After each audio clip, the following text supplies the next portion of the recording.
Good day. Today we have a ranking video. I think this one is my third. This time we're gonna talk about I am gonna talk about Malevolent Creation.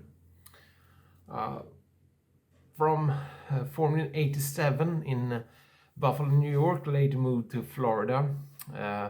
They have had a lot of member change, but it was formed by Brett Hoffman and Phil Fasciana, and Phil Fasciana is the only constant member.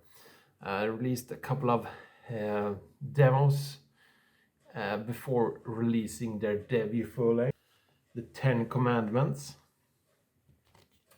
It was released in 1991 through Road Racer Records, and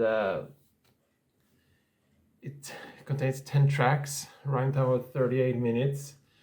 Morrison Studios with Scott Burns as producer. Dan Seagrave did the artwork, and on this record, they had Brett Hoffman on vocals, Phil Fasciana guitar, and John Rubin, but John Rubin got kicked out during the recordings apparently. His stuff is played by Jeff Yuskevich. Jason Blachowicz on bass, Mark Simpson on drums. So this was their debut full length.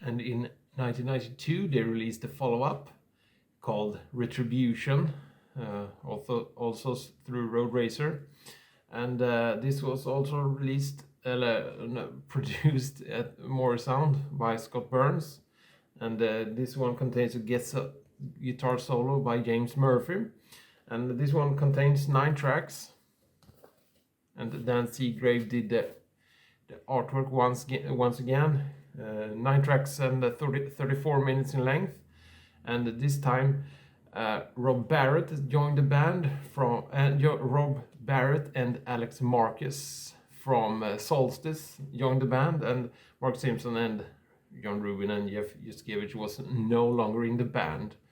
So this is their second full length, Retribution.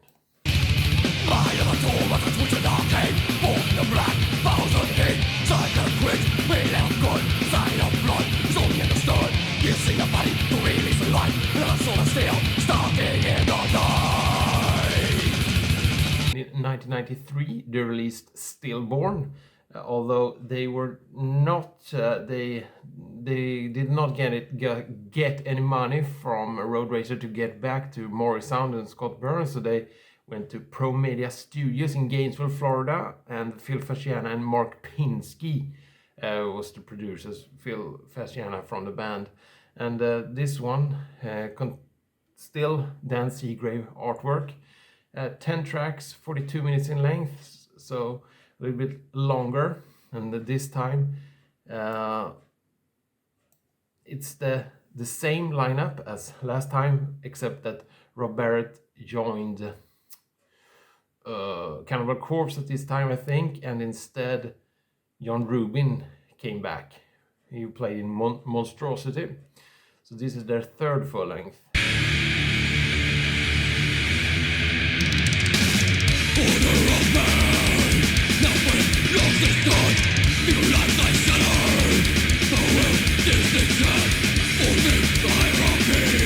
And apparently Stillborn was kind of a flop, so Road Racer didn't resign, or Roadrunner didn't resign them. Instead they signed with Pavement Music, and in 1995 they released their fourth full length called Eternal, and this is artwork by David Bolt, and this one contains 12 tracks, is 47 minutes in length, and it was recorded at Interface Studio in Fort Lauderdale, Florida, and they produced this one themselves. And this time Brett Hoffman has left the band, and also Alex Marcus left the band, and instead Dave Calros from Discography joined, and Jason Blachowicz still playing bass but took over the vocal duties.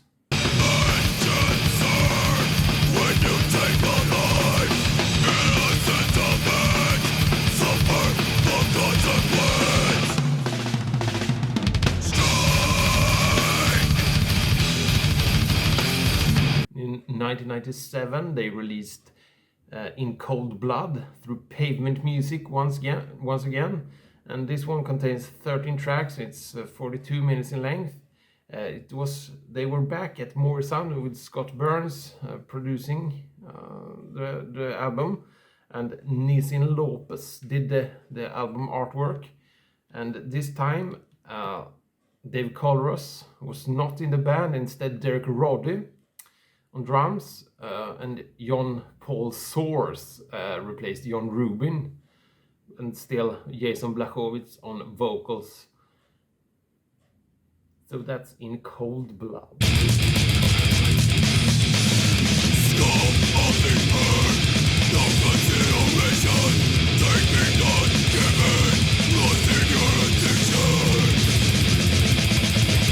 In 1998, the band released their third album through Pavement Music, called The Fine Art of Murder, and it contains 13 tracks. It's 57 minutes in length. And Sue Coronado did the layout of the artwork, and it was recorded at Qualitone Studios in Beach Park, Illinois. And the producer was the band themselves, with the help of Brian Griffin. And this time Dave Colros was back on drums. Derek Roddy left, and also Jason Blachowicz left the band. Gordon Sims replaced him on bass. Rob Barrett was back on guitar, and also Brett Hoffman was back. So this is almost the same as the first lineup. The second lineup. The Fine Art of Murder.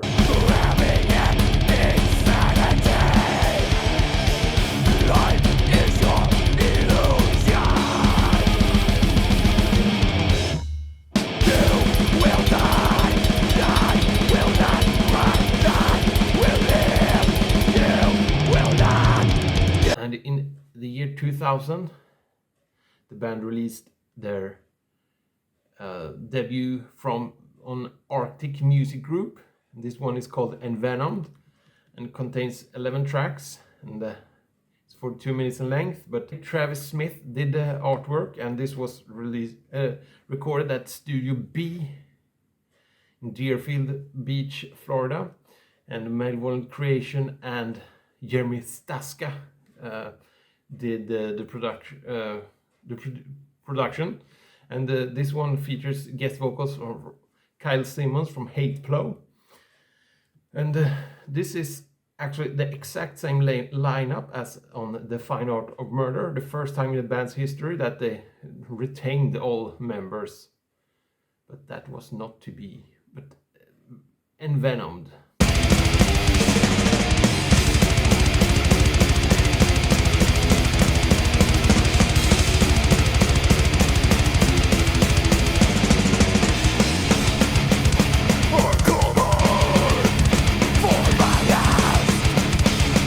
And in 2002, they released The Will to Kill through Arctic Music. Contains 11 tracks, 42 minutes in length. It was recorded at Mana Studio in Tampa, Florida. The band produced themselves. And this time, Dave Colros was not in the band. Instead, Justin DiPinto from Divine Rapture joined the band on drums, and Kyle Simmons replaced because Brett Hoffman left the band for a second time. And The Will to Kill.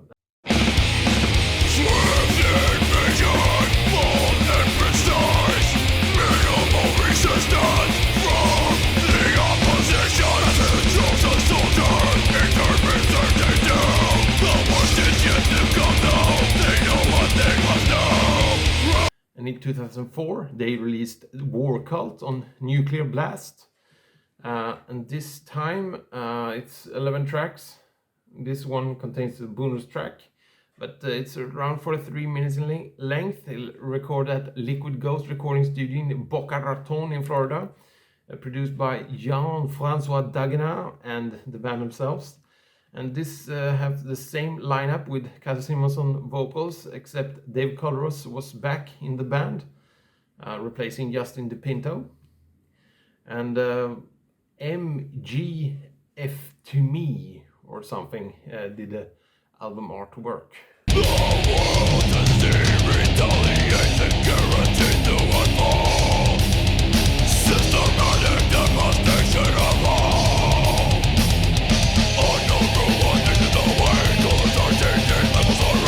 In 2007 they released their 10th full-length called Doomsday X through Nuclear Blast. It was recorded at Mercury Recording Studio in Pompano Beach, Florida, produced by the band themselves. Contains 12 tracks, 49 minutes in length, and MG After Me and Darren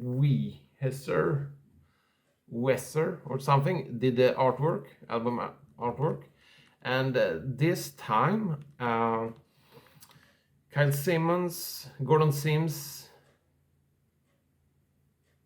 and Robert Barrett left the band, and Dave Colros still on drums, but Jason Blachowicz on bass, John Rubin on guitar, Phil Fasciana as always, and Brett Hoffman on vocals. So it's the same lineup as on Eternal, except that Brett Hoffman is back on vocals. And also Kyle Simmons does some guest vocals, and also Mick Thompson from Slipknot does some guitar solo.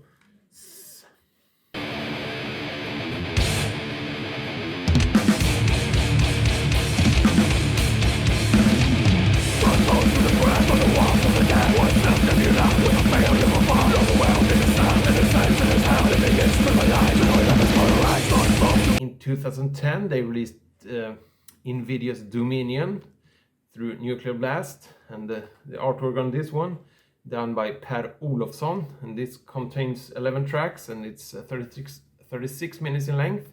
Recorded at Mana Recording Studios and produced by Eric Rutan and the band themselves. And still Hoffman on vocals, Fasciana on guitar, but a new fella named Gio Giracca joined the band on guitar. Jason Blachowicz back still on bass, but Dave Colros was not in the band. Instead, Goose Rios is the drummer on this one.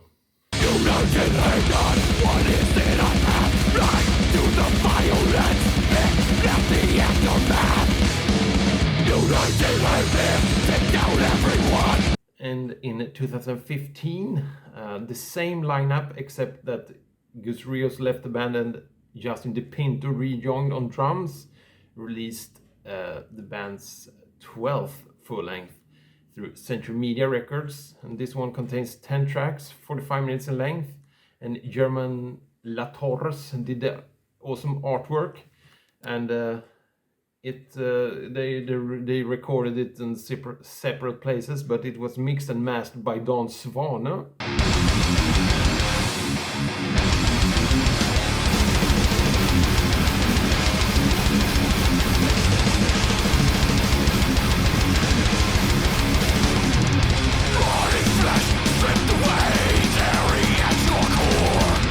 After Dead Man's Path, everyone left the band except for Phil Fasciana and Lee Wollenschlager from what were they called? Imperial Empire joined on vocals and guitar. Josh Gibbs from Solstice on bass, and Phil Cancella from Misericordium on drums. So this is the the fourth vocalist they had, and unfortunately Brett Hoffman died during the recordings of this one. He was supposed to do some guest vocals, so this album is dedicated to him. There's some nice stuff written about him by Phil Fasciana. But the 13th Beast released in 2019 through Century Media, contains 11 tracks, 49 minutes in length, and this was also recorded at different places and mixed and mastered by Don Svane. And German La Torres did the album artwork once again.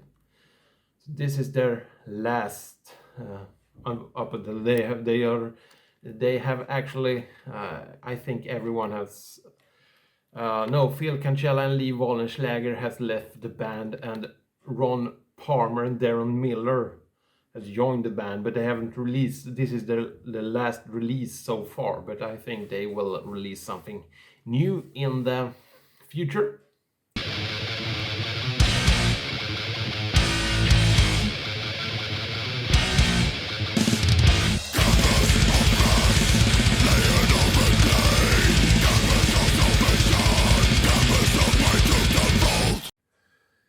And now try to rank them.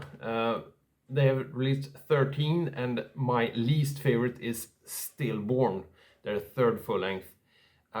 There are some great tracks like The Way of All Flesh, Dominion of Terror, and the Ordained Hierarchy, but the production is not especially good.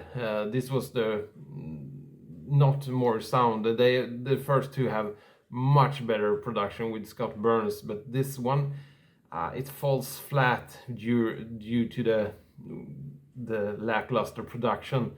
And the tracks are not as good as on the first two either.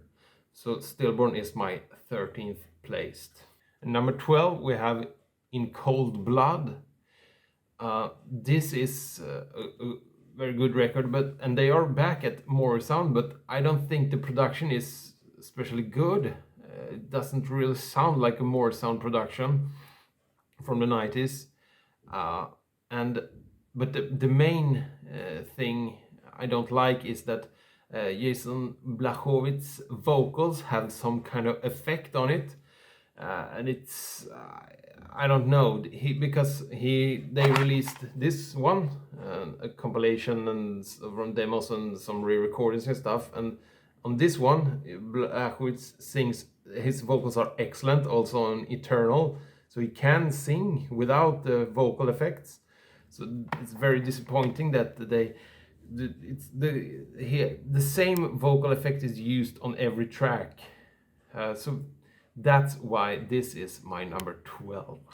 Number 11 we have the 13th Beast, their latest, and this is a good record, but this one sounds a little bit overproduced, but not so much, but it's and the vocals are good, but I still prefer the other three vocalists through Lee Wallenschlager. But this contains some good tracks, especially Canvas of Flesh. So it's good, but it's their 11th best. Now it's gonna get harder and harder. So number 10 we have The Fine Art of Murder, which is a great record, but it's 13 tracks and it's almost 1 hour in length, and it's mostly fast paced. They have some kind of, it's a ballad, almost death metal ballad, but it's 7 minutes long, and it could have been stripped in half and they would have gotten their point across. So this is only due to its length. It would, if 40 minutes, more than enough. So that's why The Fine Art of Murder, which is a great record, is ranked at number 10. And number 9 we have War Cult from 2004 with the Kyle Simmons on vocals, and as I said, The Fine Art of Murder is great, and this one is also great. It sounds a lot like The Will to Kill, but it's a little bit less crisp. So that's why I placed this one on at place number 9. Number 8 we have Invidious Domain from 2010. Brett Hoffman on vocals, and it's a great record. It's just that I prefer the other 7. Number 7 we have Dead Man's Path, that has probably my favorite artwork. It's very nice. German La Torres. But this one is great also. Very good. Their last one with Brett Hoffman on vocals. Number 6, we have Doomsday X, the first one on Hoffman's last comeback. Great record, very good. Doomsday X, very strong to put out such a killer record as their number 10 in their discography. Number 5, we have Eternal with Jeff Blachowicz on vocals, and this is, I think, this is their most vicious one, the most vicious one. Great album, Eternal from 1995, and this was when they have been kicked off Roadrunner. Number 4, we have Envenomed, their first on Arctic Music Group, released into the year 2000, and one of the best tracks is the 7th track, Pursuit Revised, which features both Brett Hoffman and Kyle Simmons on vocals, and this was after this one Kyle Simmons joined the band and Brett Hoffman left. So Envenomed, number 4. And my third favorite, we have Retribution from 1992, their sophomore release. Excellent record. Not much more to say. And number 2, the first 2, it's kind of a toss-up, but number 2 is, in my opinion, the 10 Commandments. It's an excellent debut with a lot of every track is killer. Multiple stab wounds and remnants of withered decay are probably my 2 favorites, but this one is excellent. So it's number 2. And my favorite Malevolent Creation album is The Will to Kill from 2002. With the first one with Kyle Simmons as the main vocalist. If I would rank the vocal, I prefer Brett Hoffman because he has a little bit more unique touch on his vocals, but I don't think his vocals would have fitted as nicely as Kyle Simmons does on this one. It's an excellent one. Of several of these are top 20 in all my favorites of all time, and I think this is maybe because this was released when I was about 18 or something, and my type of introduction to the band, so I can I can sing along with all the lyrics. So if you haven't checked out Malevolent Creation's later outputs, do check out this one, and do check out everything. Thank you for watching.